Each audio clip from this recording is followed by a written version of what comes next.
और ख्वाजा साद रफीक की जानिब आपको एक बार फिर लिए चलते हैं। हमारे पाकिस्तान के सामने पंडाल है, पीछे मंटो पार्क है, उसे मंटो पार्क कहते हैं। मैं इसी शहर की जम्पल हूँ, मुझे बहुत अच्छी तरह पता है कि ये हदूद दरबार क्या है। क्या ये मुमकिन है कि पीछे भी जलसा शुरू कर दिया जाए? जलसा सामने होगा और इर्द गिर्द की सारी रोड्स पर होगा और अल्हम्दुलिल्लाह होगा। अच्छा ख्वाजा साहब अगर इस्तीफे देते हैं लॉन्ग मार्च होगा, जो भी होगा आज सबके सामने होगा, थोड़ी देर के बाद होगा। ख्वाजा साहब आप इस्तीफे देते हैं, हुकूमत ज़िमनी इलेक्शन करवाती है, क्या फ़ायदा? हम नहीं समझते कि ज़िमनी इलेक्शन करवाए जा सकते हैं, क्योंकि जब PTI ने इस्तीफे दिए थे तो 32 थे और हमने उनके इस्तीफे इसलिए मंजूर नहीं किए थे कि हालांकि सारी सियासी जमातें इकट्ठी थी, मगर 32 इस्तीफे भी अमली में जलजला पैदा कर देते हैं। हमारे दौर की बात है और हमने वो इस्तीफे वापस किए थे, मंजूर नहीं किए थे। और जब 150 से ज़ायद इस्तीफे आएंगे तो मुझे बताएं ज़िमनी इलेक्शन कौन करवाएगा, कौन करवाने देगा?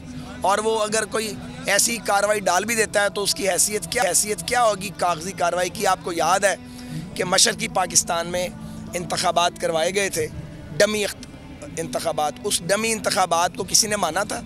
कोई नहीं मानता।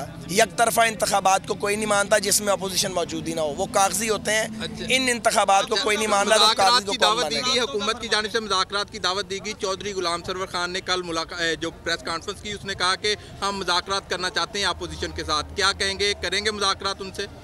सर बात यह है कि अभी तो ये स्टेज नहीं आई, क्योंकि जब हम बात करते थे तो वो हमारा मजाक उड़ाते थे। हमने फैटफ पे ताउन किया तो उन्होंने मजाक उड़ाया। हमने जब नैब रिफॉर्म्स की बात की कि ये आम आदमी को और पाकिस्तान के कारोबार को नुकसान पहुंचा रहे हैं तो उन्होंने मजाक उड़ाया। अब एक ऐसी हुकूमत जो बंद कमरे में की हुई नेक नीयती से बात को भी ट्विस्ट करती है और वो एक ही जगह तान टूटती है कि ये अपने मुकदमात ख़त्म करवाना चाहते हैं, तो हम तो नहीं करवाना चाहते। तो जब हमने मुकदमात ख़त्म ही नहीं करवाने और हमने अपने मुकदमात के लिए अल्लाह पाक की तरफ और उसके बाद अदालत की तरफ देखना है, तो हमें तो ज़रूरत नहीं है। अब अगर हुकूमत को ज़रूरत है और अगर उनके पास कोई वे फॉरवर्ड है तो वो PDM की क़यादत से बात करें।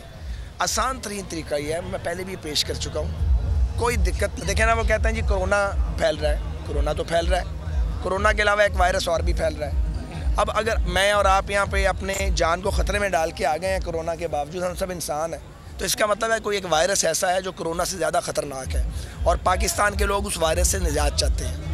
तो उनको चाहिए ये नहीं, नाम मैंने इसलिए नहीं लेना कि किसी का नाम डालना नहीं चाहता मैं, करना ये चाहिए कि वज़ीर आज़म साहब इस्तीफ़ा दे दें। और अगर वो समझते हैं वो मकबूल हैं, वो यही समझते हैं ना, और हम सारे चोर हैं उनकी नज़र में, तो चोरों को किसने वोट देना बकौल उनके?